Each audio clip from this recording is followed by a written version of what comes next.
کہ ہمارا چیلنج ہے عالم اسلام کو، آپ اہل بیت سے ایک گناہ ڈھونڈ کے دکھاؤ۔ ایک مرتبہ میں دعویٰ کرتا ہوں کہ میں معصوم ہوں، صرف دعویٰ کرتا ہوں، لیکن جب پریکٹیکلی دیکھا جائے تو میں معصوم نہیں ہوں، مجھ سے خطائیں گناہ ہوتے ہیں۔ ایک مرتبہ وہ دعویٰ کرتے ہیں کہ ہمارے بڑے معصوم ہیں، پر پریکٹیکلی ان کی زندگی میں کوئی عصمت نہیں ہے۔ لیکن ایک مرتبہ ہم دعویٰ کرتے ہیں علی اور زہرا معصوم ہیں، پریکٹیکلی بھی معصوم ہیں۔ دوسرا ہمارا چیلنج، ہم آپ کے اماموں کے استاد دکھا سکتے ہیں، آپ ہمارے 11 اماموں کا کوئی ایک استاد دکھاؤ۔ یہ معجزہ ہے اہل بیت۔ آپ چھٹے امام کا استاد دکھاؤ، پانچویں امام کا استاد دکھاؤ، چوتھے امام کا استاد دکھاؤ، کہاں کس مدرسے میں پڑھے تھے؟ اور ثبوت ہے، اگر کوئی انسان دنیا سے چلا جائے میں اسے پہچاننا چاہتا ہوں، بھائی میں امیر شام کو پہچاننا چاہتا ہوں بغیر کسی تعصب کے کہ معاویہ بن ابی سفیان کی شخصیت کیا تھی، مجھے جاننا ہے۔ تو مولوی صاحب، مفتی صاحب، اگر مجھے پہچاننا ہے کیسے پہچانوں گا؟ تو اگر کوئی نیچے بیٹھا ہوا شخص کہتا ہے مجھے عارف کاظمی کو جاننا ہے، تو دو ہی طریقے ہیں، کہ آپ مجھ سے ملو، میرے ساتھ رہو، یا میری تقریر سنو، یا میری کوئی لکھی ہوئی کتاب پڑھو۔ ٹھیک ہے؟ اب ہمارا فاصلہ 1400 سال ہے، ہم علی کو جاننا چاہتے ہیں، ہم معاویہ بن سفیان کو جاننا چاہتے ہیں، جناب عمر کو جاننا چاہتے ہیں، جناب عمر کو جاننا، جتنے بھی اصحاب رسول تھے ہم چاہتے ہیں ان کی شخصیت سے ایک آشنائی ملے، پتہ چلے کیسے تھے، رہن سہن کیسا تھا، کردار کیسا تھا، اخلاق کیسا تھا، برتاؤ کیسا تھا۔ تو دو ہی طریقے، یا ہم اس زمانے میں جائیں اور ان کے ساتھ رہیں، یہ تو ناممکن ہے۔ دوسرا طریقہ یہ ہے ان کی شخصیت کو جاننے کے لیے یا ان کی تقریریں سنیں، وہ بھی نہیں ہے۔ تیسرا طریقہ یہ ہے ان کی لکھی ہوئی کتابیں پڑھیں، ان کے اقوال کو دیکھیں۔ تو میں بھی نہج البلاغہ لاتا ہوں، تو بھی کوئی چیز لا۔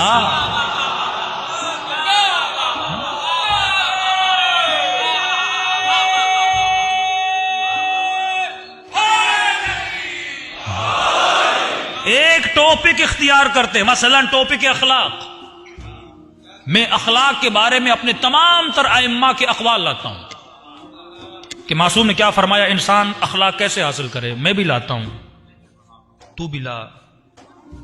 معاویہ کے 4 قول،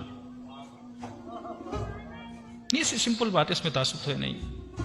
آپ بتائیے کہ جناب معاویہ بن ابی سفیان نے بتایا ہو کہ اگر انسان کو اخلاق مند ہونا ہے تو یہ کرے، آپ لائیے۔ اچھا، میں صبر پہ اپنے معصومین کی سینکڑوں روایات لاتا ہوں کہ انسان کو صابر کیسا ہونا چاہیے۔ ہاں، آپ جناب حضرت عثمان کے 40 قول لاؤ۔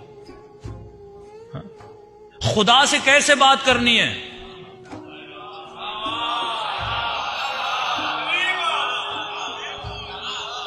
میں امام حسین کی دعائے عرفہ لاتا ہوں، میں امام سجاد کی دعائے ابو حمزہ سمالی لاتا ہوں، میں مولا علی کی مناجات لاتا ہوں، دعائے کمیل لاتا ہوں۔ آپ بھی حضرت عمر کی کوئی دعا لائیے۔ ایک سمپل بات ہے، اس میں ہمیں دیکھنا ہے کس نبی کے جانے کے بعد کس شخص نے کتنا پریکٹیکلی لوگوں کی اصلاح کے لیے احادیث پر، فرامین پر اپنی ایک مرتبہ میں کاپی کرتا ہوں۔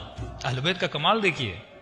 اچھا، جتنے بھی صحیح بخاری، صحیح مسلم، مسلم احمد، یہ سارے کاپی ورک ہے۔ کاپی ورک کا مطلب کیا؟ مطلب یہ بھی ضروری ہے کہ رسول نے کیا کہا تھا۔ اب پھر سندیں دیکھی جاتی ہیں، ضعیف ہے، قوی ہے، اس میں بہت جھوٹ بھی ہے، جھوٹی روایتیں بھی گھڑی گئی ہیں، لیکن کافی سچی بھی ہیں کہ رسول خدا نے کیا کہا تھا، مثلا طب کے بارے میں، انسان کے بارے میں، اخلاق کے بارے میں، یہ سب کچھ۔ اسی طرح ہمارے پاس بھی ہیں کہ رسول نے کیا کہا تھا، لیکن اہل بیت کی اپنی کریٹیوٹی بھی ہے۔ ہم یہ بھی بتاتے ہیں کہ علی نے خود کیا کہا تھا، حسن نے اپنے سے کیا کہا تھا، حسین نے اپنے سے کیا کہا تھا، اپنی علمیت بھی۔ ایک مرتبہ میں صرف کاپی ورک کرتا ہوں، کاپی ورک کون سی بڑی بات ہے، آپ نے بات کہی، میں نے آپ کی بات لکھی اور فلاں تک پہنچائی، میں وسیلہ بنا، میرا کون سا کمال ہے اس میں؟ ایک شرف یہ ہے کہ میں نے آپ کی بات وہاں تک پہنچائی، مجھے ثواب ملے گا، لیکن میرا اپنا ذہن بھی تو ہو، میری اپنی علمیت بھی تو ہو۔ دعائے کمیل علی کی دعا ہے، ابو حمزہ سمالی چوتھے امام کی دعا ہے، دعائے عرفہ واللہ ایک بزنس مین کو، ایک دعائے کمیل، دوسری ابو حمزہ علی، 2 دعائیں پڑھ کے شیعہ ہو گیا۔ میں آج لوگوں کہتا ہوں اب کیوں اتنے جھنجٹوں میں پڑھتے ہو، غلط تبلیغ میں، تبرہ کے کسی ایسے طریقے میں چلے جاتے اس کے بجائے کہ ہم اسے شیعہ بنائیں اسے دور کر دیتے ہیں. سمپل زندہ معجزہ اہل بیت کا، زندہ معجزہ اہل بیت کی دعائیں ہیں. میں کہہ رہا ہوں زندہ معجزہ ہے. اگر واقعاً کوئی حقیقت طلب اور حقیقت جو کوئی شخص ہو، آپ اسے ایک دعائے کو میل دو کہ یہ مولا علی کی ہے.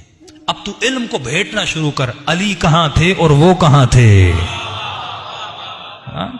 خزانے بھرے ہوئے ہیں، 70 80 جلدیں ہمارے اماموں کا علم پڑا ہوا ہے. تو انسان اگر کسی کو جاننا چاہتا ہے، سمپل سے سیاستدان کو پہچاننا، اس کے ہم بک پڑھتے ہیں. تو ہم نے علی کو تعصب سے علی نہیں بنایا، علی کو پرکھا، علی کو دیکھا، علی کو سمجھا. علی سے بہتر کوئی ملا ہی نہیں. مجبوری تھی ہماری علی کے در پہ جانا، مجبوری تھی ہماری مولا حسین کے در پہ، حسین کے در پہ جانا. بہتر شخصیت نہیں مل رہی، بہتر کردار نہیں مل رہا، بہتر علم نہیں مل رہا. یہاں تعصب کی بازی تو نہیں ہے. اے انسان، تجھے اپنی قبر میں جانا ہے، نہ کسی مولوی کی نہ کسی مفتی کی. اگر شعور کو بیدار کر دونوں چیزوں کو پڑھ، فرق ظاہراً واضح ہو جائے گا. صلوات پڑھے محمد و آل محمد.